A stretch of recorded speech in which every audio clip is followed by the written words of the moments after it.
hear ye. The time has come for the Clash Royale League. Today, we bear witness to yet another epic battle in North America.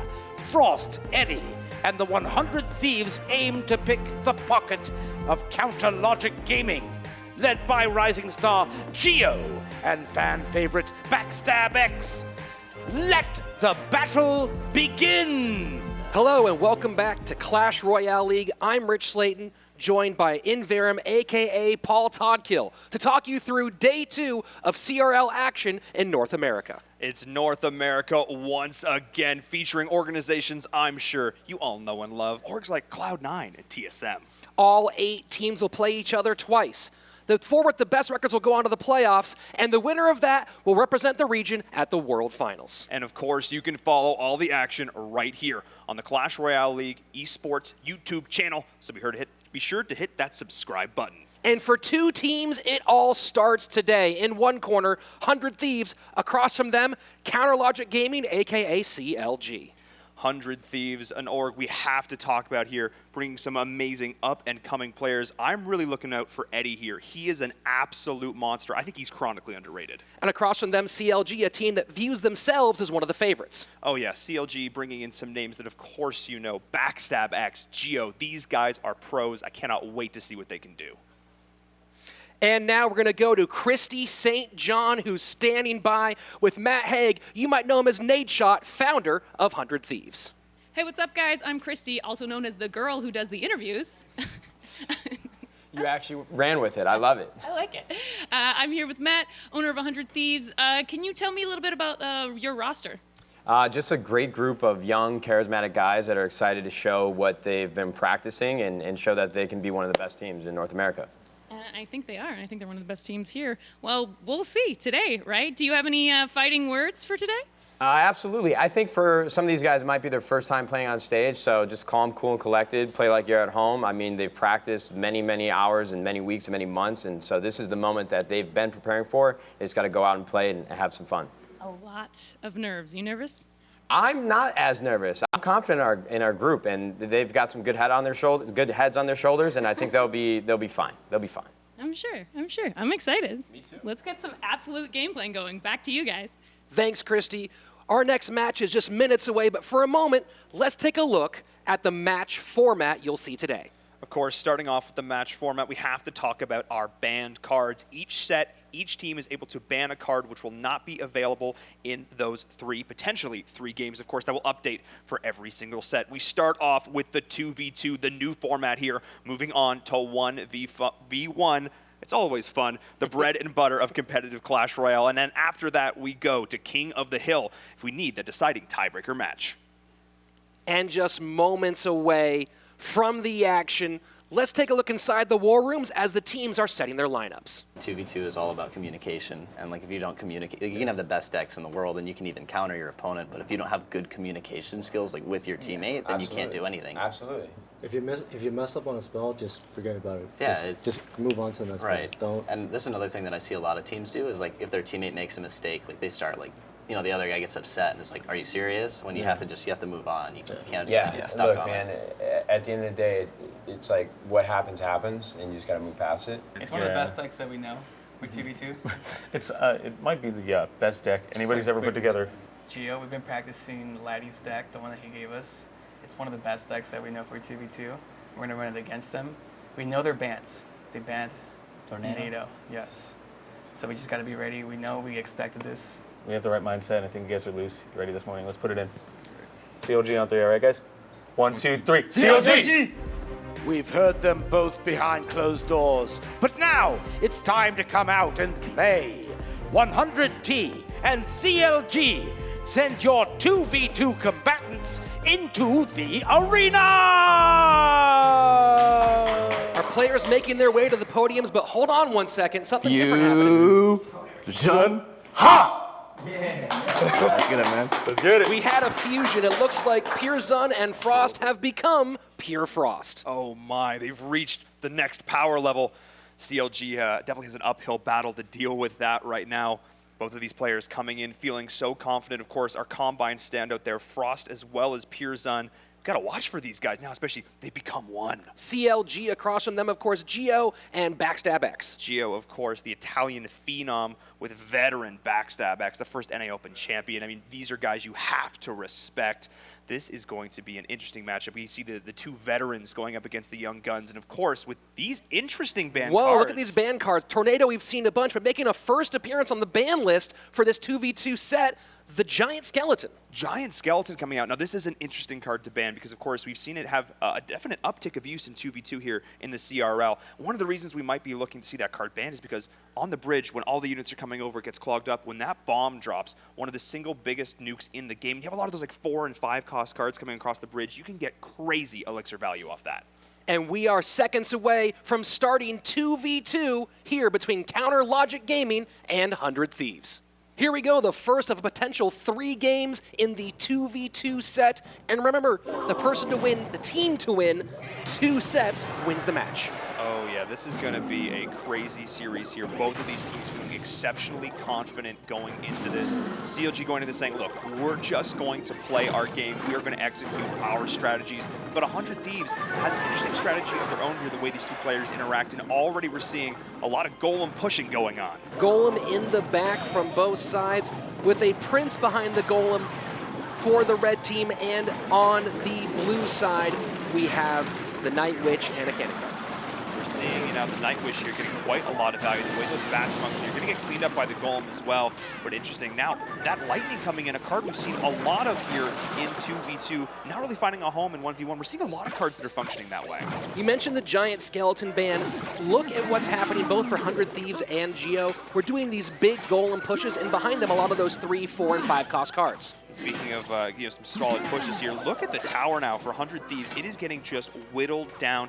I love what CLG is doing. They're creating a threat up front and then getting some damage in the back. CLG throwing the miner to get that right-hand tower down to 1473, and a miner in reverse, well countered by the Prince. That timing was absolutely perfect there, getting that Prince in perfect position to deny the miner. Well, I don't expect this charge to come through, and no, there's the card, the Skeleton as well to deny that. Having those low-cost cards in your deck is so effective at shutting down these pushes. 100 Thieves playing the cannon cart in the back, trying to push behind the Golem, maybe get a lock on that right-hand tower. Now, 100 Thieves has a very interesting strategy going into this. Frost, he's known for those fast, aggressive cycle plays in the early game. But Pearson, he is all about double elixir time. He can get into that late game, execute those huge combos. They're looking to synergize these two players together. They've already done the fusion dance. They're one step ahead.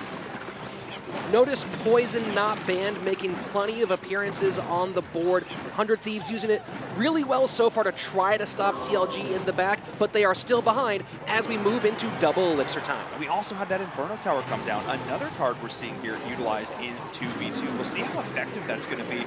I like seeing one structure coming out here for both sides, the Tombstone and the Tower, because that is going to be pulling those golems in and taking that aggro off the towers.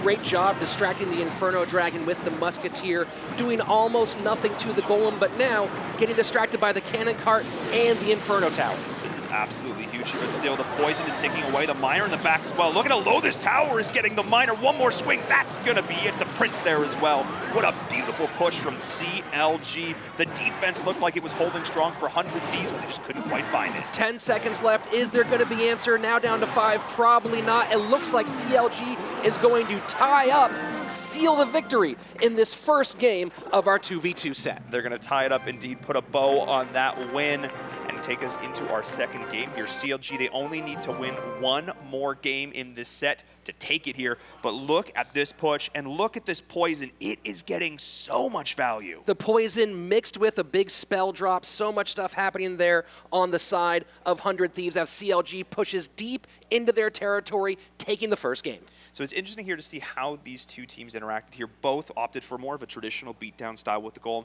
but it was how they accented that. That was really what came out on top here. Having that Inferno Tower, playing a little bit more defensive, not really paying off here for 100 Thieves. Well, the big thing paying off for CLG, banning that Giant Skeleton with all those big pushes behind the Golem, especially that Prince doing a lot of damage. The Giant Skeleton not able to stop that at the bridge, and we get all the way to the tower and it goes down. I mean, now we're seeing the live tournament experience here from CLG kicking in here. Maybe a bit of nerves here for 100 Thieves. We'll see if that affects them going into game number 2 because, of course, now their back's against the wall. CLG now up 1-0 in the first set. Remember, if they win this next game, they are just 1 set away. Winning the 1v1 would close out the match. And of course, if 100 Thieves can tie it up, now we have some action. Some action indeed, Rich, as we get into game number 2. Oh, the good luck coming out now from CLG. So polite, so well-mannered. Can Pure Frost tie up the first set here against CLG's Geo and Backstab X? Well, if they're going to do it, these Royal Hogs might be a great way to go about it. This is a card that has received a lot of love recently and has been finding a home in the meta. I've been surprised a bit seeing it appear in 2v2 with so many cards on the board, with 16 cards being able to play defense.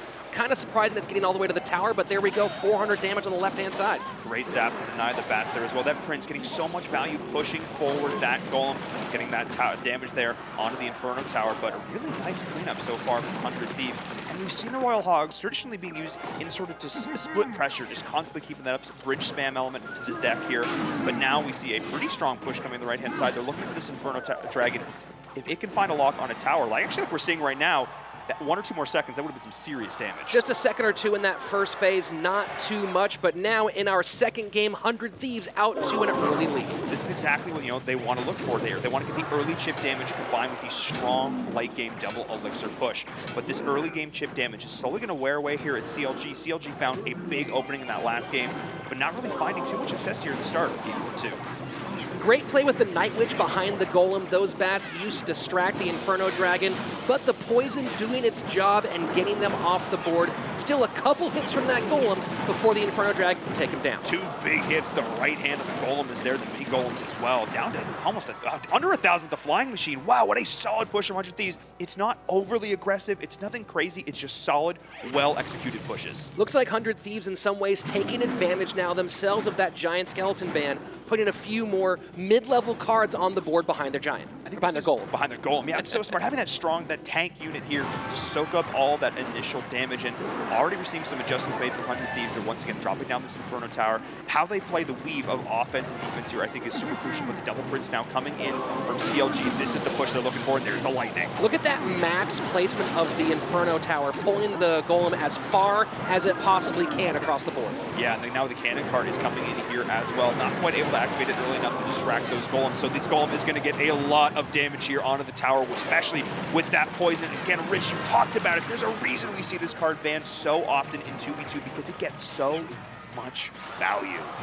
Just under 30 seconds remaining until sudden death overtime, and our 2 teams, CLG and 100 Thieves, in a dead heat. And a very aggressive Golem now coming in from CLG with the Prince behind it once again. The Inferno Dragon has found the lock. Can they disrupt that here? There goes the lightning once again, trying to get his tower down the log to defend it. And this is going to be super close. The miners there as well. Rich, I think this might be it. That might be it, just slightly late on that Inferno Tower, and that is a huge misplay. Just that second there making the difference, and you can get the win there for CLG. You talked about getting the max distance on that tower and just not quite in position to pull that Golem in just a second too late, like you said. And with that, CLG takes it in 2 games. Counter logic gaming, nothing counterintuitive about that play. That was just clean. Just a split-second difference. That looked like it was the right placement for the Inferno Tower. Oh, it was? But look, it's just a half step too late to pull that Golem, and he makes his way all the way to the tower. We not only get the death damage from the Golem, but the mini Golems come, get that tower all the way down,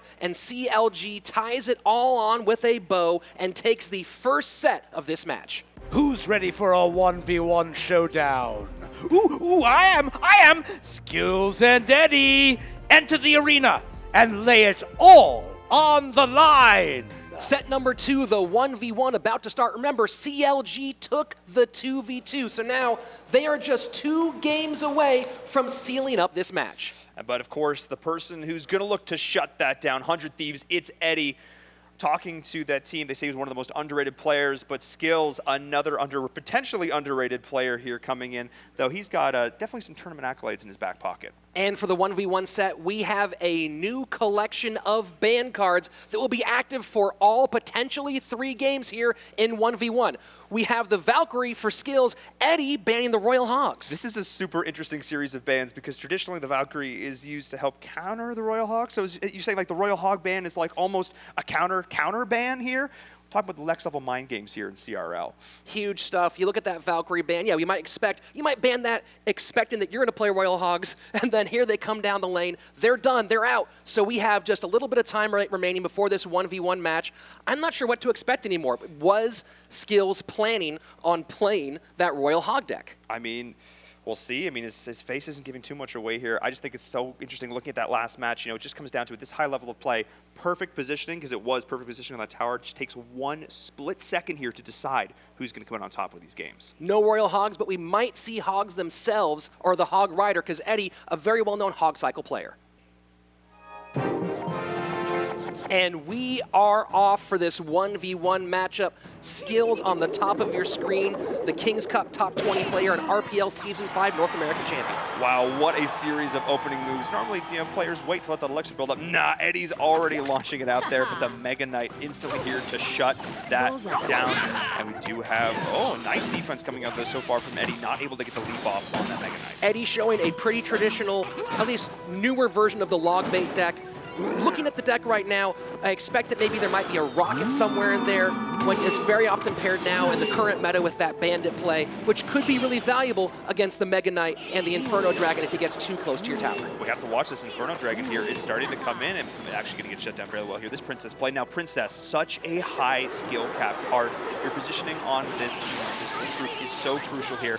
But we're also seeing a nice little bit of chip damage coming in from Eddie, forcing the response every single time from Skills. And now Miner to the right-hand tower for Skills. And we have chip damage on both sides, but look at the left-hand lane. The Electro Wiz getting, looks like 4 hits, taking that tower down to 1766. Wow, beautiful counter initiation there from Skills. I mean, there's a reason this guy was King's Cup top 20. He knows how to get some serious pushes in, finding value across the board here. This was exactly what he was looking for, the Royal Ghost in the back. Now, once again, I love the positioning. This is another card we're seeing more of in the recent meta, and it's so interesting, the counterplay against it. Obviously, it doesn't appear until it starts to attack, so finding that, how that interacts with your troops is super interesting. So far, 3 sets of goblins for Eddie, the Barrel, the Goblin Gang, and of course the Spear Goblins.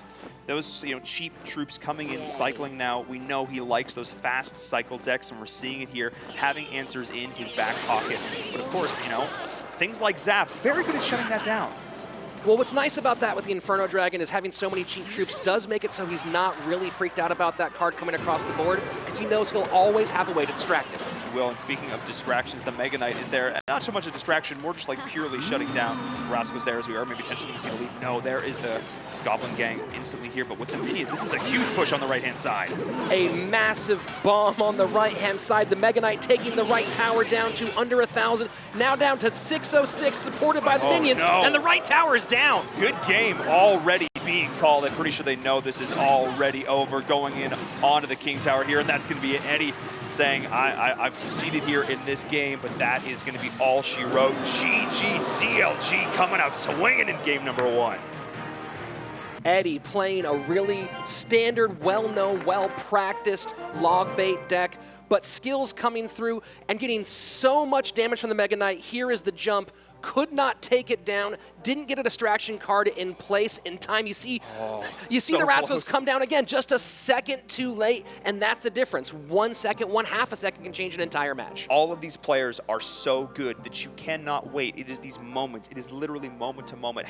Fractions of seconds are the deciding factors in these games. And of course, not having maybe some comfortable cards. If Eddie was going to look to run something aggressive, with the Valk, with the Hogs, maybe this is throwing him off his game. Very possible. Now take a look at this. We are just 1 game win away from Skills wrapping this whole thing up and sealing the victory from CLG. Eddie with his back to the wall. Now again, many of you don't recognize him from competitive play because he isn't a well-known competitive player, but he's a guy who's given some of the best advice to the best players in the world. The people who know the game know him. He has a good chance to make his name right now.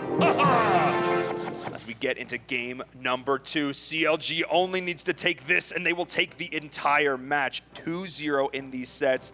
And talking to 100 Thieves, talking to Woody over there, he says, I believe that Eddie is one of the top 10 players on the continent. He needs to prove it right now. Reminder of those ban cards, the Royal Hogs and the Valkyrie will not be making appearances. So now we see a little bit of potential leaked elixir coming in here from Eddie, wanting to put himself in a good position to deal with these Zappies, but already they're actually getting some value. The Dark Lava on the tower, this is a little bit unconventional, but there's the Lava Hound. Lava Hound making its push down the left-hand side. It's possible we'll see Balloon at some point, although this... Oh, there's the poison down. Very nice work on the left-hand tower. Even though behind Skills right now on hit points, he's making some good work. And look, now he's taking even more damage down to under 1,500, 1328. Will he get under 1,000 here?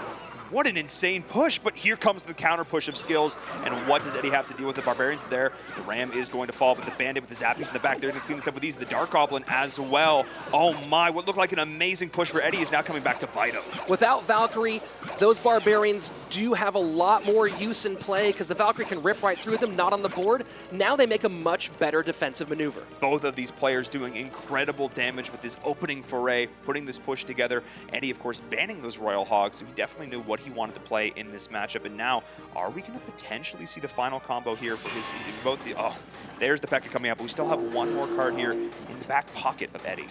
A little P.E.K.K.A Ram bridge spam on the side of Skills. Eddie creating one more push heavy in the back as we move closer to double elixir time. And of course, that P.E.K.K.A E-Wiz bridge spam with the Ram, something we're seeing a lot more commonly here. Now with the Bandit in the back as well, they need to deal with this. There's the Barbarians. The Barbarians, not a card we see a whole lot in 1v1 play. But again, the ban cards do create so many differences in how the game is played. Certain meta cards get less use, and certain cards are out of meta get way more use. But now we're seeing the push once again coming in. There's nothing non-meta about this. The Lava Hound and the Poison, the Miner in the back. The tower is going to go down. What a solid push there from Eddie. Skills just not quite able to deal with that. But now the bridge spam is coming out. He's going to look to get a tower in return. Around 30 seconds left in this game. Can Eddie tie it up and send us to a third and final game in this 1v1 set? He just needs to hold on for 20 more seconds. Can the push come out? The Bandit once more with the Ram pushing it through. Defensive Miner. This is exactly what Eddie needs to do. He just needs to survive. Love the defensive Miner play. Really smart move. The GG from Skills. And that is going to be it, folks. We are heading to a third and final game. 100 Thieves finding some oxygen, finding some air here in the final moments. Wow, what solid play there from Eddie, just not respecting the aerial damage. That Poison, though, getting so much value every single time. And I love the fact that Eddie wasn't afraid to take some initial chip damage on that tower, knowing he could fully commit to this push. He was going to get the tower on his own. There we go. Looking at the replay, the tower going down, using the Miner and those lava pups. Yeah, this is really solid play. You know, having a slightly faster cycle there, even for Skills, is not enough there because he just couldn't deal with that big tank card, the Lava Hound getting so much value. And of course, if Eddie wins this game, we will see match number 3, our King of the Hill. And we both love this format. Set 3, King of the Hill, potentially on its way, or will Skills close this thing out and seal the victory for Counter Logic Gaming? Both players taking a moment, looking over their decks, and talk for a moment how brilliant it was for Eddie to put those Barbarians in his deck, knowing that the #1 hard counter, the Valkyrie, wasn't on the board. Oh, it was so crucial, especially in this matchup, because not only are they, they have good damage in this instance, but they're able to slow down the push. The Ram just not able to get through, the Bandit not able to get through. Such a stellar play from Eddie. The third and final game of our 1v1 set. Eddie looking to put his stamp on the map and make sure everyone knows his name. Of course, going up against an RPL Season 5 North American champion in Skills. We know this guy can perform under pressure. And already we're seeing a little bit more defensive play coming out from Eddie, leaking a little bit of elixir in favor of positioning here. This is an interesting call, but once again, the Royal Ghost, he's just gonna mosey on by. Royal Ghost, nothing getting in its way. The Mega Minion taking a few swipes, getting him down, but still the tower damage on the left-hand side already down to 1886. And this is exactly what we're talking about with Eddie, knowing that he can take a few key tower shots in order to get out his win condition. That Lava Hound pushing in now once again onto the tower. This is such a heads-up play from him, and once again the Barbarians are here, but the Miner is going to be in the back, still doing some damage for Skills. So far, Eddie showing the same deck. Skills making some changes here for this third game. I mean, if it ain't broke, don't fix it for Eddie here, but Skills saying, you know what, I'm going to put myself in a bit of a more favorable position here. That Miner left completely uncontested, getting so much value. two cards, both the Royal Ghost and the Miner, spending so much time on that left-hand deck, it's possible that Eddie feels confident about the idea of a tower trade at some point. I mean, he's looking at that right now, potentially with the Giant walking in here. And are they going to have an answer to that? Not so. There, the Barbarians coming a little bit late here, though. And with the poison as well, going to be cleaning this up. The Giant does get a few key hits in.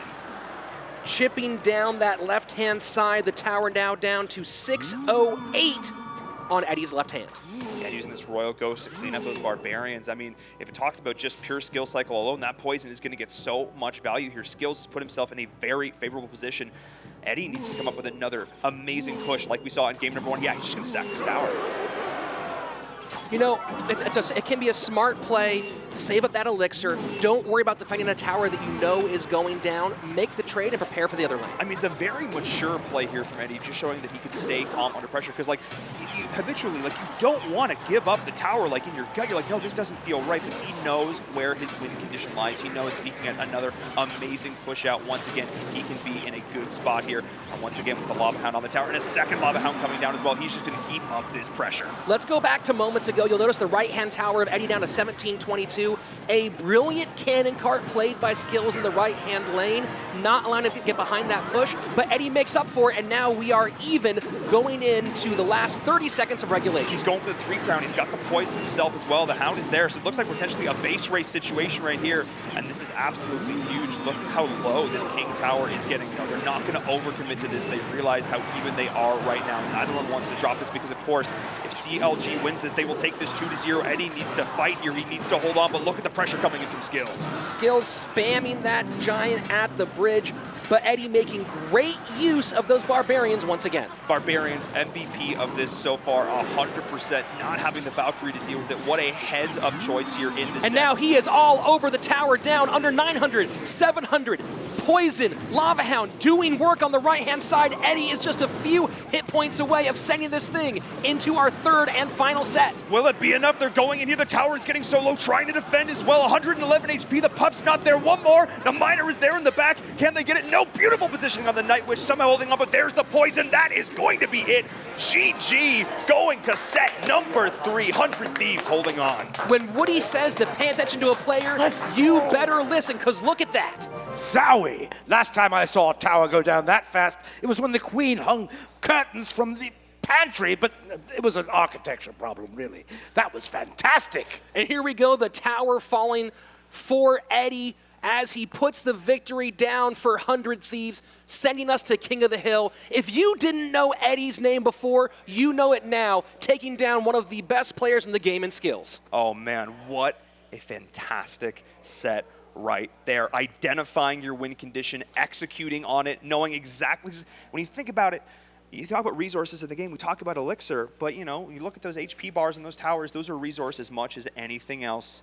And of course, it brings us to match number 3. So I am oh so happy. So again, this is kind of outside of the norm. Eddie having more leaked elixir, though we do see even elixir spent. Usually the person who's leaking more loses the match. But again, Eddie is brilliant, playing this fantastically. You know his name now. And that's 2 sets down, splitting them evenly. CLG taking 2v2, 100 Thieves taking 1v1. We are now going to the tiebreaker. Coming up next is King of the Hill. Well, let's talk about King of the Hill, Rich. We got to explain this game type. For those of you who might not be familiar with it, both teams are going to field 3 players. Each one of those players gets 3 lives. The first team to win 3 games wins.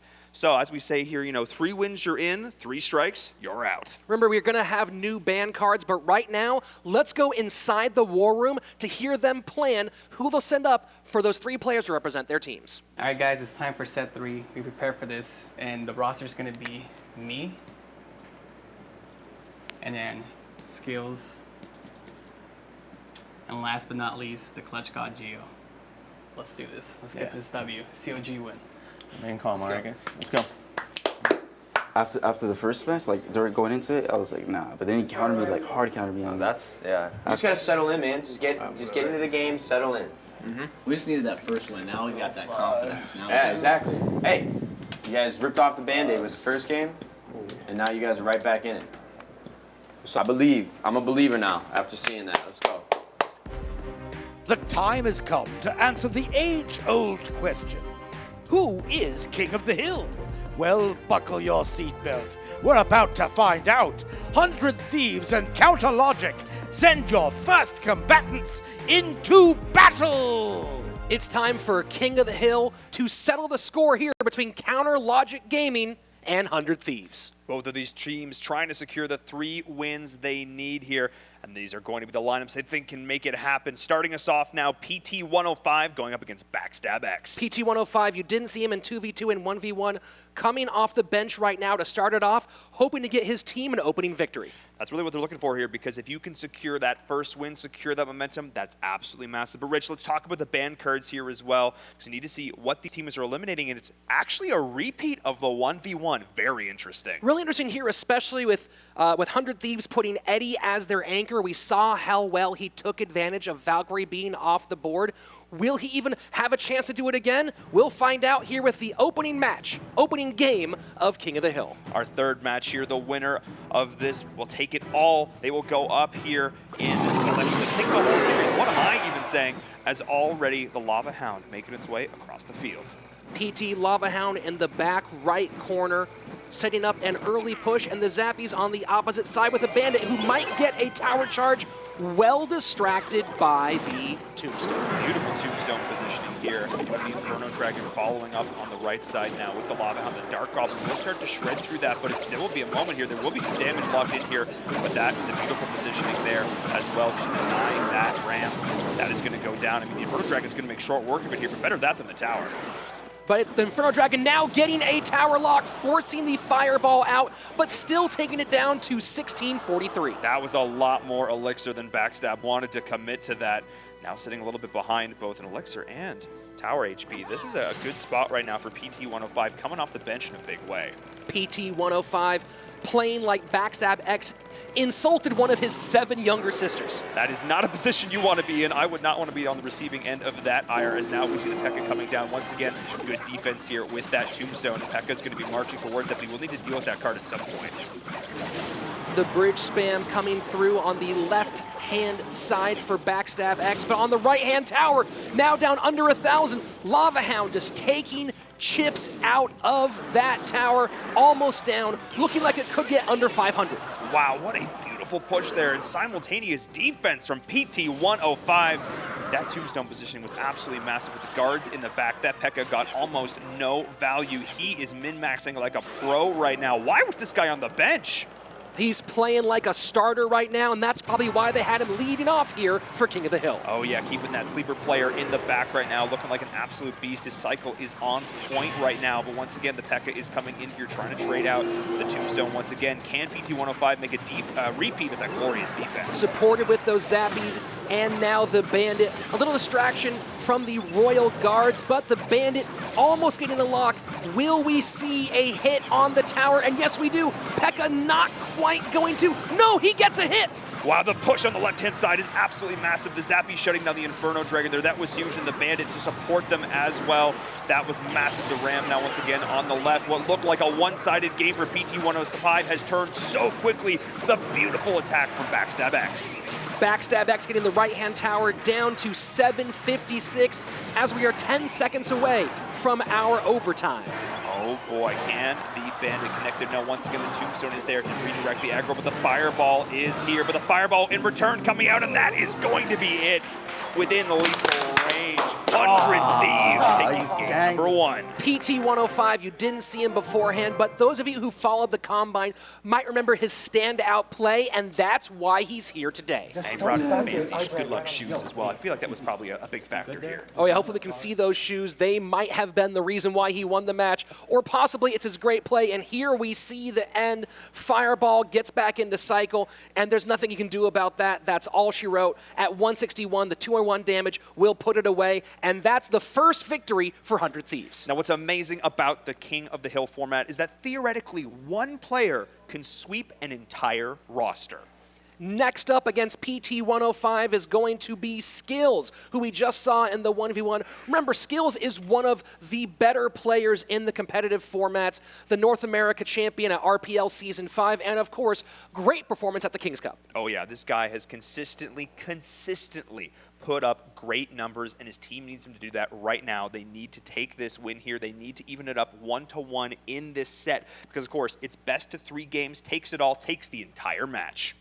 A lot like if you were playing an old school video game, each team had 3 lives. Now CLG just down to 2. Will the new program, 100 Thieves, put their stamp on CRL early? Or will Skills take this match and send PT-105 back to the war room?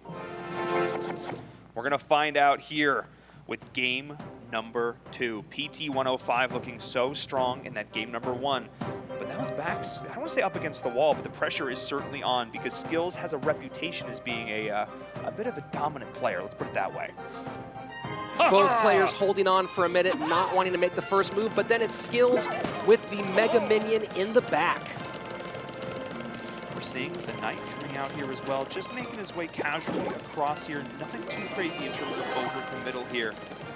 Of course, you know, where we see the cannon cart once again making an appearance. The cannon cart being such a staple now in so many of these top meta decks. Well, especially when they changed the way that its second phase operated, really gave it so much more potential. We've seen it a lot in the meta so far, and it's had played some big roles here at CRL. It offers a lot of utility functioning as that building, drawing the aggro of a lot of these cards. So we'll see how that plays out here, especially with the Lava Hound, because a good cannon cart positioning can really disrupt that push. And now we see the Golem coming from Skills, and this time the Balloon makes an appearance. The Lava Loon, so much HP in the air. This is going to be so difficult to deal with. The bats are not really an adequate answer at this stage because the Balloon will connect. The Tombstone is there as well in the back to take the Golem off the main target here. And with the Inferno Dragon chipping away, what a solid push from PT-105. The Inferno Dragon burning down that Golem. PT-105 getting the left-hand tower of Skills down to 969. But the Cannon Cart might get a lock, and yes, it does. Huge damage on the left tower for Skills. He's taking that thing down. Well played indeed, realizing he was out of cycle. The zap was there, but not nearly enough to clean that up, realizing that his push, while it was so effective, not nearly comparable to the push that Skills had found. Just really, really nicely done there. I thought it was going to be shut down with that beautiful Tombstone positioning, but that Nightwish getting so much value. Skills taking a massive lead as we approach double elixir time. What does PT-105 have up his sleeve to tie this thing up and send it into overtime? Here's the thing with Lava Loon. All it takes is one connection onto that tower to totally change the game. If Skills misplays this even a little bit, it could spell disaster for him here. If he doesn't calculate exactly how much damage he has on the board, that could be the tower. That could be a tie game in the scenario of going overtime. A really well-played zap from PT-105, but then the Mega Minion to again distract that Inferno Dragon. Fantastic double counterplay from Skills, but the left-hand tower goes down, and now we have a lock from the Balloon on the King Tower. We're seeing a bit of a base race situation right now as we do see the lock there on the King Tower in the back, with the Princess Tower on the right-hand side is getting solo. The King Tower as well. That is going to be GG. Skills realizing he had the advantage. He had more elixir on the board, knowing exactly how much damage all of those troops do. PT-105, he made a bold play, but it just didn't quite pay off. Skills making great use of that cannon cart, which has a long time been one of my favorite cards. I think it's very versatile, but ever since the last update, it's roared into the game. And here we go, taking down that left-hand tower. Skills was behind by a lot, but when you don't answer the cannon cart, look at the work it can do. It hits so hard, so fast. We are now even in King of the Hill. And of course, it is a best of 5, I should say. The first to 3 here will take the win. And now we have Frost representing 100 Thieves, stepping up, going into the meat grinder that is Skills. Frost, another Combine discovery, who's been really, really great so far in his own team play, looking here to get the victory in the second game of King of the Hill. I mean, he's a young, passionate guy, likes to play quick, aggressive cycle decks, but we'll see if here maybe he takes a step back, plays a little bit more conservative, because we know if you overcommit, Skills will take advantage. Well, here's the question. We have seen the winner repeat decks over and over and over again, which kind of gives the opportunity to the next player to step in and try to hard counter that. So will Skills switch it up, or will he play the same thing again, riding that bike till the wheels fall off? We're about to find out here, Rich, as we get into this next game. Frost up against Skills. Both of these two young players looking to make their mark here on the Clash Royale League. It is week #1. And of course, this is where a lot of these initial games start to matter because it sets the tone for the entire season. And there we see the cannon card again, this time for 100 Thieves Frost in the back. Spooky Ghost coming out here, gonna look to take a chunk out of that. That cannon cart is just going down. And so they're coming out now, but we do see the Golem drop for Frost. The quintessential beat down the big boy. Golem is making his way across the board. Frost does like playing Golem NATO, now backing it up with the Night Witch. A really wonderful combination when you see Inferno Dragon coming down the field. This is huge because these bats just take the aggro, not allowing that Inferno Dragon to get the crucial block. Though I may have spoken too soon, as you do have the poison coming in here. There's the zap to reset the target, but it is actually going to relatch there, but it is going to fall, meaning that the Golem is going to make his way through the tower. Frost taking a note from Skills playbook, using that Golem Night Witch, and then the Mega Minion to get a little extra distracted once that Night Witch is taken care of. I like this, having more of these aerial units to support the Golem here, and potentially taking down those Infernal Dragons just a little bit faster. I think that's exactly what you need to be thinking about here, cognizant of what counters your deck in the situation, as well as your own win condition. And a cannon cart at the bridge. It almost gets the lock, but great Royal Ghost and E-Wiz play from Skills. A little bit of a slight disposition there, though, potentially, because the Royal Ghost actually, you know, the E-Wiz does actually fall throughout all this, but of course, throughout this, the Miner getting that crucial damage in the back, slowly chipping away. And now the Inferno Dragon gets a lock on that Golem. Getting into the third phase now, he goes down now into the split Golems. These little Golems, of course, they do that splash damage when they do fall, so them just getting to the tower at all is still a win here for Frost. As we approach double elixir time, Skills with a slight lead, having significant damage on both towers, but don't forget that his right-hand tower is down to 1645. And there we see the NATO and almost a King Tower activation. Oh, that would have been huge here at this stage of the game. Any little advantage you can get. I mean, obviously it's more crucial at the start, but any advantage that you can get here is massive. You called it, you know, the NATO Golem deck coming out right now, seeing so much value. The cannon cart coming in, and we do have, once again, the Miner is in the back. The Mega Minion going to try and clean that up, but now it's a battle of inches, not miles. Miner and Poison been doing work so far for Skills. And look at that zap stopping the cannon cart on the other side of the bridge outside of danger. What a heads-up play, completely negating that card in the situation for the zap. I think that's definitely worth it. Once again, the Mega Knight is pushing in here. We're going to be jumping in onto that Golem. This is the Baby Dragon as well, but the Poison going to be getting so much value in the scenario. The Night Witch attempting to get behind the Golem cannot do its job, and now the right-hand tower for Frost down to just 364 as we approach sudden death overtime. 2 more cycles of that Poison and the tower will go down, but speaking of the tower going down, look at the damage being put on the right-hand tower of Skills. A tornado to pull everything together as these 2 little Golems are smacking away. Golem NATO not paying off so far, but does Frost have something planned, some slight shift? Now look at the right-hand tower of Skills down to 872. He could take this away with just one good move. He's playing that offensive Golem. He realizes he needs to soak up the damage, but the Miner is there in the back. Will there be a response? No, there is not. Skills takes the win here. 2nd game in a row. Looking like a champ. Well, Skills losing that 1v1, you have to think he went back to the drawing board knowing he's a pro, knowing what he can do, and knowing that in King of the Hill, he could be the hero. Oh yeah, and that's really what he's looking to be here for his team, taking down 2 members of 100 Thieves, but we have a rematch. The anchor, the Eddie, he is here. He's going to look to, as you said, take it once again. He's already beaten Skills once. He knows he can do it again. And now we see that right-hand Princess Tower pretty much in its death throes.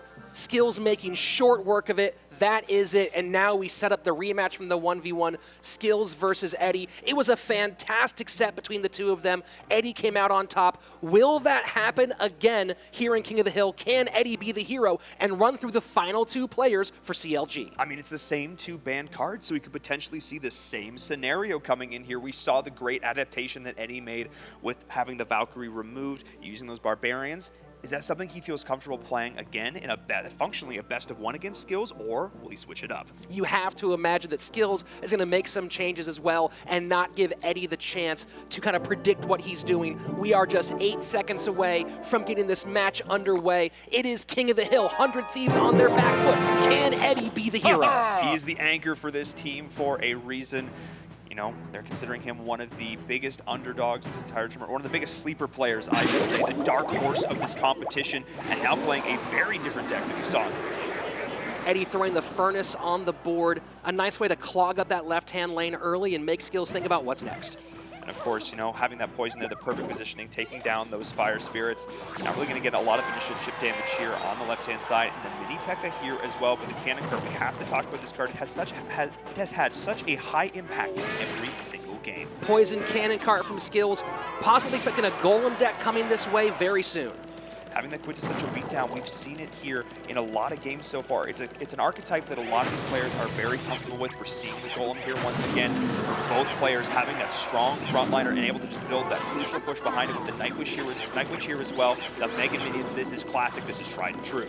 Nice work from Eddie playing the Golem at the river, at the bridge, knowing that Skills was trying to do a big push behind his Golem in the back. And look how much damage he's getting on that Princess Tower. Now getting down to under 1,000. Even further, this could be huge. What a crazy push from Eddie. He's going to take some damage in return, but I don't think it's going to be nearly as much as he just dished out against Skills. When Eddie commits to a push, oh boy, it does damage. What an opportunistic play, but look, the Cannon Cart coming for Skills again. Gonna get a tower lock. That tower almost certainly gonna go down here as we get halfway through regulation time. Eddie not even attempting to defend it. I spoke too soon. Skills coming back in a big way, taking the tower himself, that in a good chunk out of the King Tower as well. Wow, Eddie realizing in a moment, look, I cannot commit any more elixir to this. I need to just focus on my next offense. Again, what mature play from him, but Slipa's position, the Nightwish actually ending up in front of the Golem. Another Golem at the bridge for Eddie on the left-hand side, backed up with the poison. He knew it was a tower trade, and now we are in a race on the right-hand side. Now take note, both of those towers on the right are totally full, but the King Tower of Eddie down to 1789. So he's forced to defend here.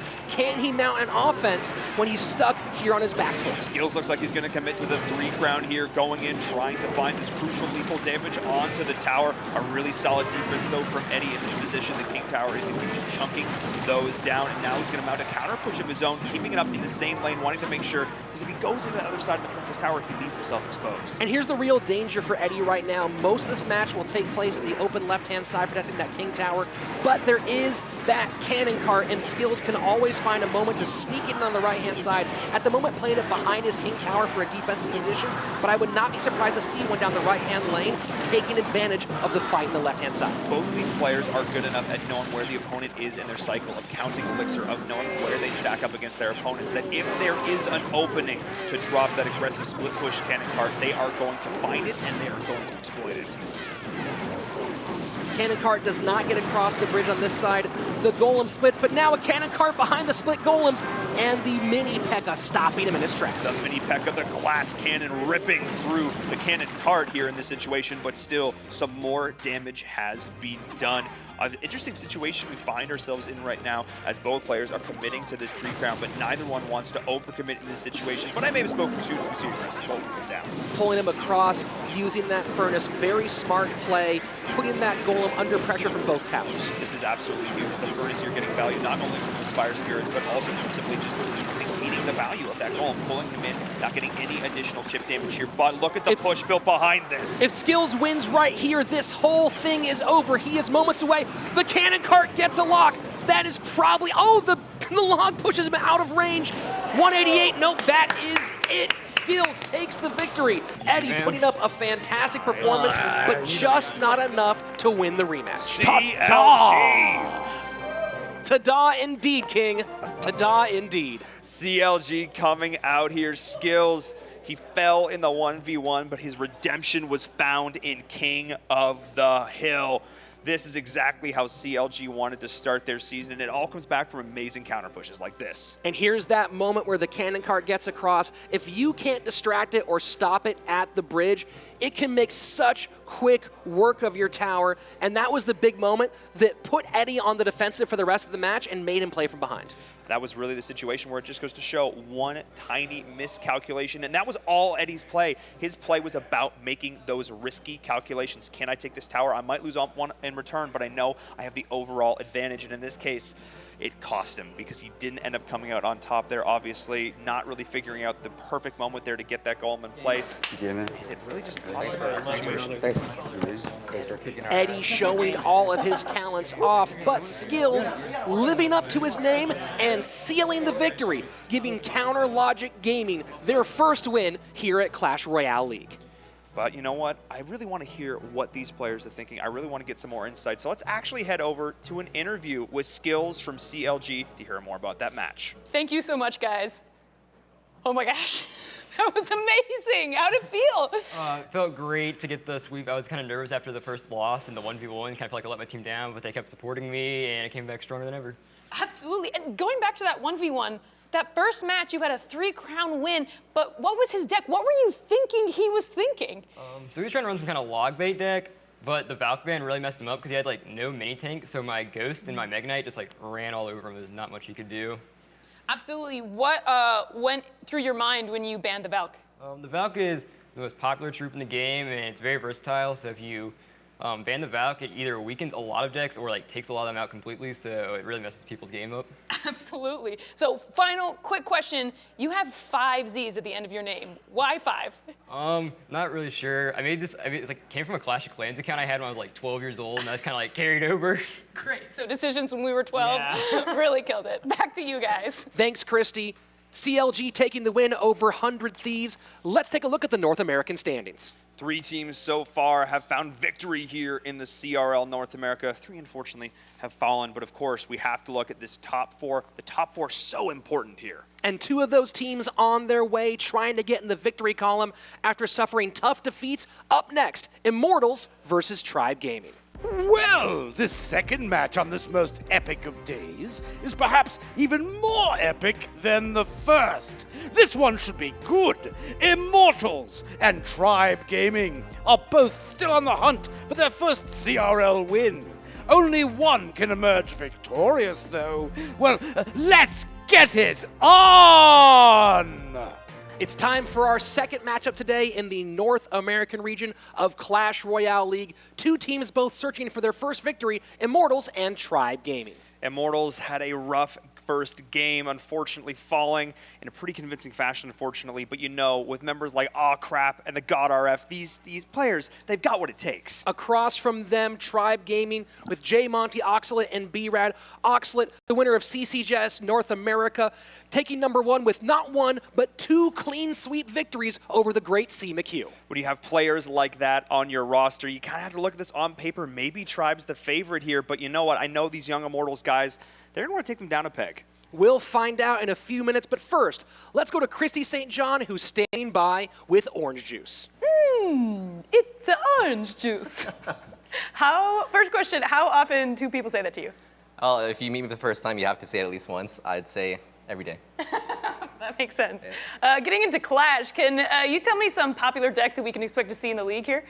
Well, if we don't see Clone Spell, everyone's crazy, because 2v2 Clone Spell, amazing. Absolutely. So you like 2v2 more than 1v1? Oh, I do. I have like 5,000 games under 2v2. Nobody knows that because I never play on my channel, but I love 2v2. So what's your favorite deck for 1v1? I just play anything because you just have to be versatile for 1v1. You can't really do too many gimmicky things for that stuff. You got to have like really strong, solid cards, especially right now you're seeing a lot of Valkyrie, you're seeing a lot of cannon cards because of the balance changes that are coming every month. It's really cool seeing a new meta. Absolutely, absolutely. Well, thank you so much for talking to me, and back to you guys.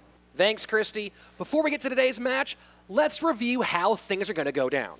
So it's all going to start off with our 2v2. Before that, of course, teams will ban a card. They'll ban cards for all of these different sets. Go on then to the 1v1. And if we need it, our Epic King of the Hill. We've already seen one Epic King of the Hill today. Rich, maybe we'll see another. Who knows? And that all depends on the lineups being set for 2v2 and 1v1. Let's take a moment right now to listen into the war rooms. I will likely call a timeout after the first game, regardless of outcome, and see how, you know. And you can call timeout also if you want. Okay. Yeah, and then the other thing is, if they win, I might, and you win, so let's say they win their set, and you win game 1. Don't call a timeout, and I won't call a timeout for game 2. I'll call it for game 3 if it gets there. Yeah, it's better like that. Yeah. So the players are allowed to call a timeout? Yeah. Okay. So if you lose game one, auto timeout. Okay. If you win game one, just go in with your guy. If you lose game one, I think it's better to run something safer, either safer or really polarizing. Because then you just hope for the matchup and then win it. And then if you don't, then you just go for something safe in game 3. Got it. Let's try to build the push from the very beginning, just in case if they do the double night witch, so you can keep applying First pressure. starting hand of WoW's it, Yeah, like if not, just like go and wait for them. But keep the pressure up. Don't try to, don't be passive because that deck will lead you. And in the case they run a counter, without poison, it's not going to be effective. So it will be okay. Yeah. Maldi, how are you feeling for 1v1? For 1v1? Well, we banned NATO. We were expecting a lot of golem or splash here, so that's why we did that. So actually, it's kind of good that he's not gonna play golem because that matchup was really bad. Yeah, with the fireball ban, we got to be careful of 3 musketeers. Yeah.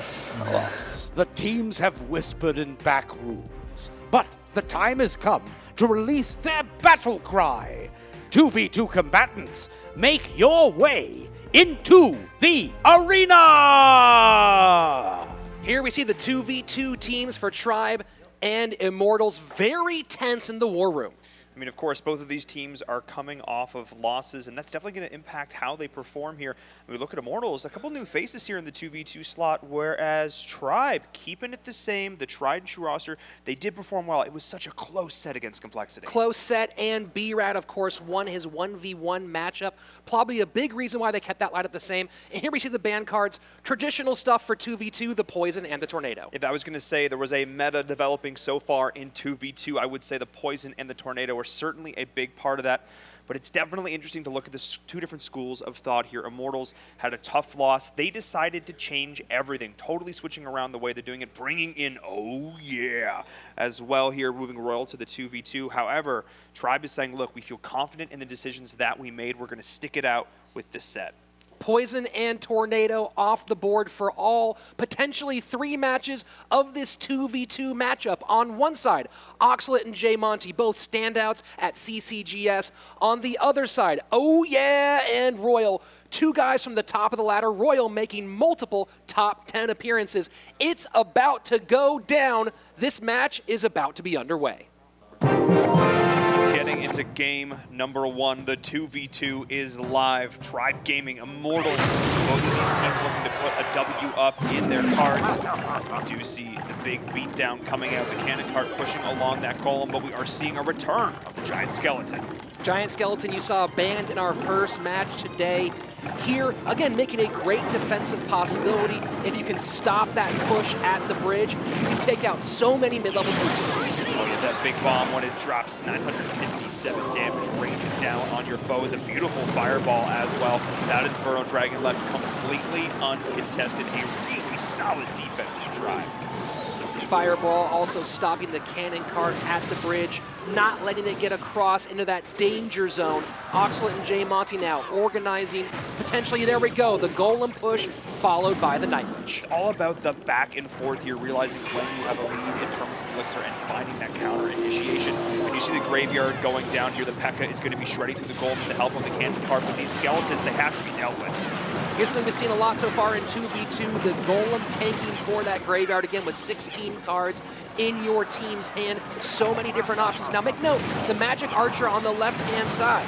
Magic Archer here, a card with that splash damage can be penetrating through multiple targets. The Pierce there, so valuable here. When all these cards are on the board, all the troops are there, and you're able to get that damage. The positioning, too, is so crucial. Watch how these pro players use it. And we see the Death Bomb of the Giant Skeleton take care of all the work on the right-hand side at the bridge. A big reason why it was banned when playing Golem earlier today. Yeah, it's so pivotal in shutting down the beatdown because maybe the Golem's going to get through, but all those support troops are going to fall. It's going to come down to some key positioning, making sure they don't stack up those troops too hard so that bomb doesn't get the optimal value. This time supporting the Golem with the cannon cart is Immortals, and the Golem making his way past the Inferno Dragon will get a hit and some death split damage, and the mini Golem's on there. That left-hand tower going down now under 1,500. really nice push coming in here from Immortals and this Magic Archer. Look at what it is doing. The bats were there as well, actually allowing it to get some other additional shots onto that Princess Tower because, again, of that key positioning. This is the top level of play that we're seeing right now. Immortals is feeling in control, but both teams are mounting the push. The Golems are here on both sides. A fireball played on the Inferno Dragon, moving him around, and the Golem will get to the tower for the Immortals, and that is it. It goes down, but we do have a Graveyard, Freeze, and Golem push on the right side for Tribe Gaming. The Wombo combo, the Graveyard Freeze getting maximum value here on the right. Look at the push the Tribe is mounting right now. The tower is getting oh so low. The Rage is dropping. That is it. Beautiful counter push there coming in from Tribe. With no time remaining, just by the skin of their teeth, Tribe sends this thing into sudden death overtime. That was so close. Absolutely clutch. Tribe Gaming is still in this, but their King Tower is getting low. We saw a Snowball make an appearance, might have been the difference, a card that doesn't make it into the 1v1 meta, now making, I think, its second or third appearance here in 2v2. It's really interesting to see how these different cards are finding a home here in the 2v2 matchup. Not necessarily as popular in the 1v1, but finding their place here in this matchup. And now we have the Cannon card, a card that is being used across the board, once again getting that sick value. And here a big push developing for Tribe in the left-hand lane. Again, the Golem coming down, tanking with the Freeze and the Graveyard. The Magic Archer trying to do some defensive work, and the E-Wiz as well, negating a lot of that damage, but still getting down to under 1,300, now nearing 1,000 hit points. That E-Wiz was massive, the Flying Machine in the back as well. That tower, I thought it was probably going to drop there. That Freeze was huge. Knowing it's coming, though, Immortals was able to stagger out, dropping down those key defensive troops in the positioning as well. The Golem is pushing in here, though, onto that weakened Princess Tower, but that Inferno Dragon is so critical at shutting down those tanks. And the Giant there as well, soaking up some of the action, doing a really great job of keeping damage off that right-hand tower.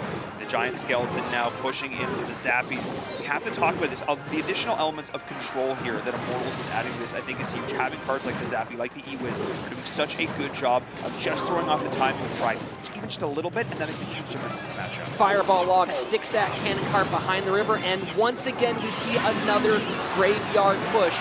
Down now to under 800 with the Freeze coming in. The Golem about to make contact. The mini Golem's gonna hit. This could be it. No, not enough. We do see the clutch defense from Immortals. That Flying Machine in the back was absolutely massive, keeping them in this game. But they're only holding on by a hair's breadth. But no, that is it, bringing out the Fireball to seal the deal. The damage had been done. First game in the books, Tribe Gaming out to a lead, making a great call, keeping Oxlet and Jay Monty together. Having that Fireball in the back, needing it, pulling it right in when they needed it. That was Look at this huge. photo finish, Paul. I hate to interrupt you, but No, it is please. unbelievable. 2, 1, and as we hit 0, getting that right-hand tower down, it doesn't get closer than that, folks. It does literally does not get closer to that. Within 1 second, Tribe Gaming holding on, taking the win off of that. You want to talk about the idea of momentum? That is a momentum-shifting play. Immortals thinking they had this one, to have victory snatched from them.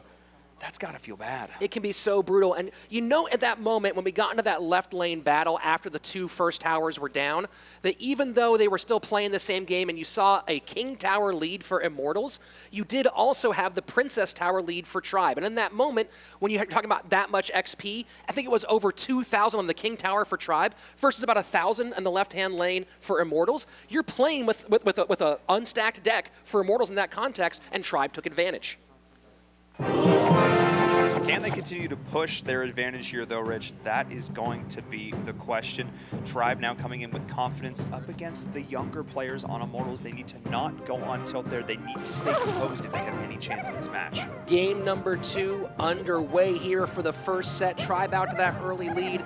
No one making a big move here.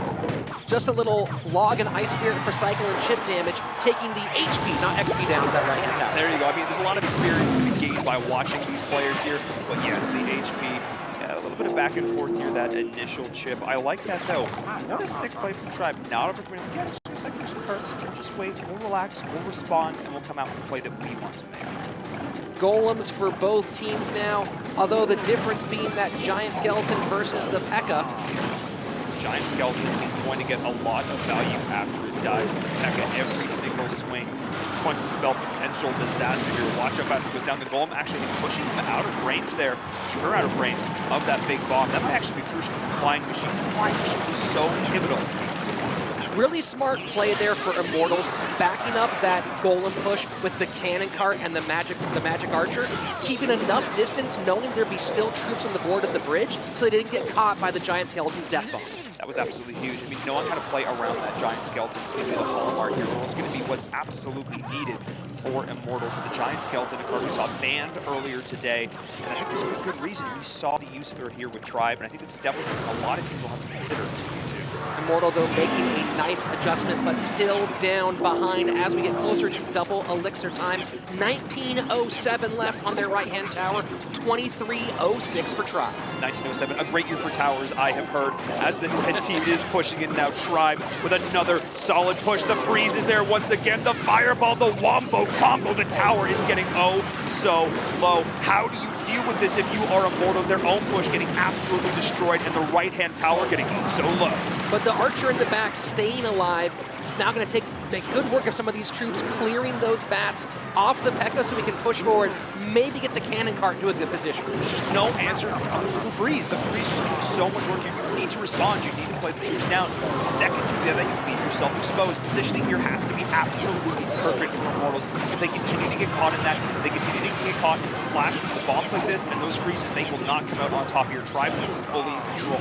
Look at how long that Magic Archer has been on the board, forcing Tribe to finally erase it with a fireball. With the double Cannon Cart coming down, this could absolutely be huge here. But there's the freeze once again, this time used defensively. What a heads-up play from Tribe. Immortals not quite finding the opening here, getting a little bit of damage here on the tower. Maybe they can force it through. The bridge spam is real. Down to 142, Tribe Gaming just a second away from potentially sealing the 2v2 victory. They're so close here. All they need to do is get down that final right-hand tower. It is under that critical fireball range. All they need to do is cycle that through. They're holding defense for now. They're just looking for that card. They're going to have it here in just a second. That is going to be it. Or no, they're holding on even longer. We are in sudden death overtime. Have not seen a card there yet. We there go. we go. There we go. Tribe Gaming making things interesting. Maybe a little gamesmanship, holding onto the fireball that long, who knows? But they seal the victory. The first set is down. Jay Monty and Oxalate getting redemption, taking the win on their second day here at CRL. Watch this once again. The freeze is there in combination with the Graveyard, the Golem to tank up so much of this damage. The Magic Archer was doing work that entire time, but just push after push after push took its toll. Oxalate and Jay Monty, if it ain't broke, don't fix it, and here we go. They have given Tribe the 1-0 lead in sets, leading into the 1v1. Tribe Gaming backed up by B-Rad, confident from his win last time. They could seal the deal right now, or is Crap gonna come out and do some work? We're gonna see here, Crap, known for his notorious levels of BM and energy. He's a young guy with a lot of passion here. It's up to him right now to sort of brush off that loss for his squad, pull it together, and get the win for his team. The 1v1 showdown pits two warriors, nose to nose, and toe to toe. Belly to belly, too. As well, oh, well, you get it. Crap and B-Rad make it happen. What the king wants, the king gets. It's time for 1v1. B-Rad back in the saddle again, up against Crap. Crap. Normally full of smiles here, but the pressure is on right now. B-Rad pulling out some phenomenal play in the first match here, and he's looking to repeat that here against Immortals. B-Rad's shown up so far. Crap. Of course, a King's Cup standout, but on top of that, a big ladder player. Now look, here we have banned cards, Tornado and Fireball. Tornado this time being removed for Tribe. Interesting, just denying these big spell cards, a lot of combo potential, in fact, with both of those cards. So really wanting to take away the ability for them to shut down a push at a key point. Really want to keep it on the floor, keep it on the ground, keep it moving. With Tornado being banned, is it possible that Crap's looking to run possibly Royal Hogs or the Hog Rida, two cards that make easy King activations with the Tornado on the board? it's possible. I mean, this guy has played some aggressive decks in the past. I mean, he's had a lot of success, but if this guy, watching his teammates fall, lets that affect him, this could be crucial here because he's an emotional player. Tribe won the first set. B-Rad just 2 wins away from sealing the victory for his team. Or will Aw Crap get the win and keep Immortals' hopes alive? We're about to find out, Rich, as we get into game number 1. Tribe Gaming is up 1-0 here. Immortals needs to take this if they have any hope of advancing. Well, that's their hope of advancing to the finals here. Our ace match, the King of the Hill. It's all on Aw Crap right now, but B-Rad's looking composed. Split troops for both players in the back. A little bit of cycle happening earlier. These could be some fast decks. I'm expecting that too. Both of these players, very high mechanical skill. The microplay for both of them is on point, utilizing these fast cycle decks to get the cards out when they need them, creating split pressure across the board here. And this, I like this tombstone placement here as well. It's going to be constantly keeping pressure here and distracting things with this ice cream. Although B-Rad now showing the possibility of a big tanky card, possibly a golem coming down the lane here in a moment. We do, though, see pretty slow gameplay from both of these players to start this off. Neither one wants to super overcommit. We do have the Miner going into the Goblin Gang to follow up the Magic Archer. That is not a card that you can leave alone, but great log value coming from B-Rad. So far, like you said, Paul, really slow play. And there we go. We see the Royal Hogs. We saw the ban card of Tornado. They now have so much opportunity to do work. They do indeed, but the Mega Knight is going to be there to look to shut that down. These Zappies, though, Zappies in the hand of a skilled player is absolutely massive, getting chip damage on both sides, and this is really how we are seeing these Royal Hogs being used at the highest level of competitive play. Not too often do you see them in the same lane. It's often just to keep up that split pressure. Now taking a moment to slow the match down as we close into double elixir time. Both opponents staring each other in the eye, seeing who's going to blink first. Aw Crap's here, so he's giving those well plays, maybe not really feeling like he has the perfect matchup here to deal with these Hogs. He has a couple of okay responses here, but they still just do so much damage in that instant. You cannot leave them alone for a second. The Mega Knight is going to be big because of the way that B-Rad is splitting them. This is going to force Aw Crap to respond on multiple fronts. Magic Archer in the back for B-Rad. Will he make good use of it here? Stopping the Miner, and there we go, Miner Balloon, but no protection for the Balloon. Distractions for it, not going to get any hits on the right-hand side. Oh, that Miner not finding the kill there on the Magic Archer. That was absolutely huge. They were able to whittle down that Balloon, the double tombstone in the middle as well. Pretty solid defense still coming in now from Aw Crap. Both teams going back and forth with the Magic Archer, getting 1 or 2 little shots. It's all about the champion. B-Rad cool as ice so far. Get him a pair of aviators. He is looking clean, clear, and under control. Clear and under control, yes indeed. The ice golem there not actually pulling off the Zappies. Here once again, the Royal Hog counter chase the Miner in the middle. Look at that prediction, knowing exactly where that was going to go down. That was absolutely massive there. Looking to take away on that tombstone, keeping the balloon going through. But look on the left-hand side, the Hog is doing work. But Zappy's not able to stop the balloon on the right-hand side for getting there for Aw Crap. We are now in sudden death overtime. The left tower for Aw Crap down, now to 891. 1408 on the right side for B-Rad. These Hogs are coming in. They're going to try and make some bacon here and take down these towers. It's getting so very low, but still holding on this Aw Crap. I got to give so many props, though. That Miner positioning, knowing exactly where that tombstone was going to go in, instantly taking that down. So the balloon will continue on its path. Once again, now we see that tombstone slightly different positioning here. B-Rad is knowing his extra spot. But that balloon almost going to no. Great work getting the Magic Archer in the opposite lane, taking out that balloon, and now forcing Aw Crap again to focus on both sides, and he's about to get behind on not 1 but 2 towers. And that is it! When you're behind by 2 towers in overtime, that's a great way to lose the match. B-Rad coming out swinging in game number 1. Aw Crap, no smiles today. All game face right now because his team is relying on him. Watch this play right now. The perfect shutdown of that balloon, the Magic Archer positioning, capitalizing on that extreme range, and look at that follow-up. B-Rad up 1-0, very close to closing things out for Tribe. It was Aw Crap who went aerial, but it was Tribe and B-Rad who was flight ready, game ready. Oh yes, keeping it on the ground. Those Hogs were there making a beeline for those towers. And again, we're seeing just a slightly faster cycle for B-Rad coming to his favor here.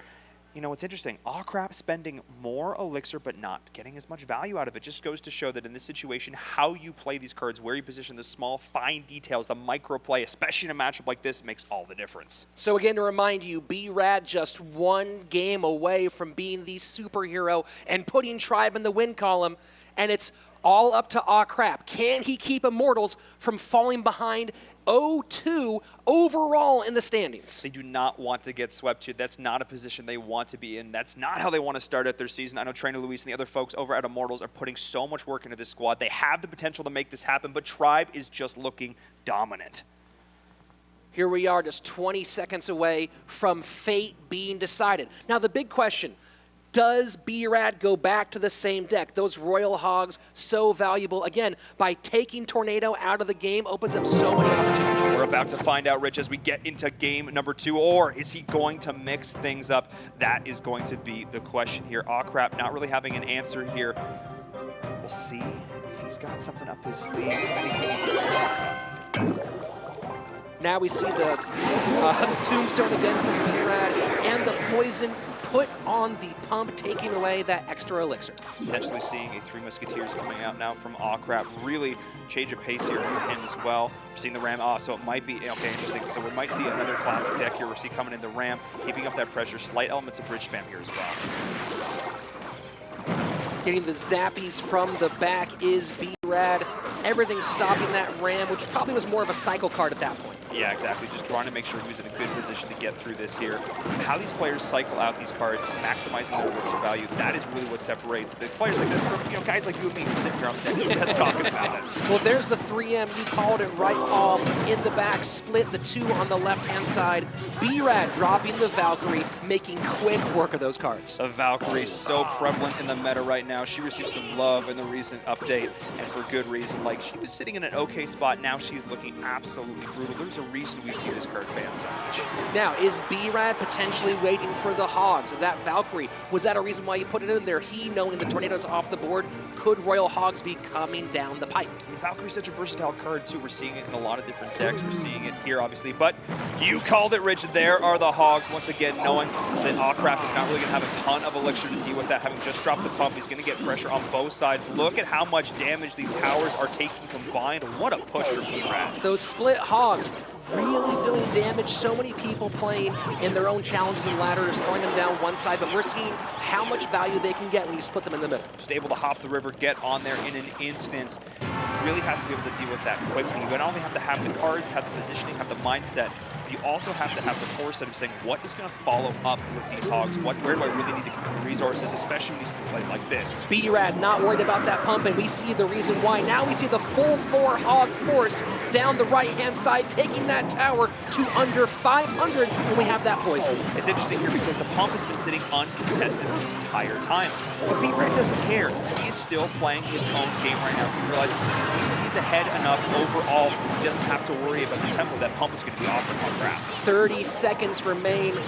B-Rad's towers now both under 2,000, but Crap playing from behind down to 446. Oh no. The well-played comes out, not a good sign. The Hogs and the Log, will they take the tower all the way to the end? And that is it, folks. There's not going to be enough time to get back in. B-Rad seals things up for Tribe Gaming. That is an unbelievable performance from a guy who's now shown himself to be one of the 1v1 players to beat here at Clash Royale League. Tribe Gaming going absolutely off, taking this 2-0. The set is done. Tribe Gaming looking absolutely dominant so far. Immortals trying to switch things up here in their second match, not quite finding success with it. Some overall really nice plays, but I just don't feel like they had the matchups just weren't working for them. Yeah, it was a lot of tough stuff here for them, and you saw Crap knew it was already over and gave props where it was due. B-Rad now taking the win, and despite significantly less elixir spent on the board. That's huge. I mean, the pump, again, it got that value, but B-Rad played his game. He didn't let that phase him. He didn't let him switch things up. He didn't use poison where he didn't need to. He didn't overcommit resources on that. Instead, he played to his win condition. He played to those Royal Hogs, and he made it look good. Immortals falling to a surprising 0-2. But you know what? We have to talk to Tribe Gaming. Christy St. John is here with B-Rad after that amazing win. Let's hear him with them. Thanks, guys. B-Rad, Oh, you crushed it against Adrian Piedra. You crushed it against Aw Crap. How was it? Oh, it was just a blast playing here for CRL for my first time. Had a great time and I'm lucky to win. Absolutely. First time, amazing. And I gotta say, that hog and log at the end there, it felt good. Do you have a favorite duo that you tend to play with? People know me as the minor poison player, and I'm really good at that. I love playing it. It's such good synergy. Absolutely. Well, I hope to see it from you soon. Okay, back to you guys. Thanks, Christy, taking time with the hero of today's game, B-Rad, getting the win for Tribe Gaming. Let's take a look at these North American standings. Let's recap how these teams have done. Unfortunately, Immortals 0-2 right now, but a lot of these teams racking out those wins. Tribe Gaming 1-1. They're working their way up. It's early in the season, but Tribe Gaming now on the bubble. And of course, we will see more North American action this Friday to fill out more of that leaderboard. And of course, there's more EU tomorrow as well. There's every 6 days a week, Rich. Amazing CRL action right here on the YouTube channel, which they should hit subscribe. You should hit subscribe to that and follow all of this because it's amazing. Clash Royale League, the Clash Royale Esports YouTube. Hit subscribe. We will see you here tomorrow. I'm Rich Slayton. That's Inverum, a.k.a. Paul Todkill. It's been a lot of fun. Well, the battles have been fought, and the results are now part of history. We have seen aggressive tactics and masterful defenses. Some have emerged the victors, and others not so much. But there is much more action ahead. Please, please, please subscribe to the Clash Royale Esports channel. And stay tuned for every spell on the road to the CRL World Finals. This is the Clash Royale League.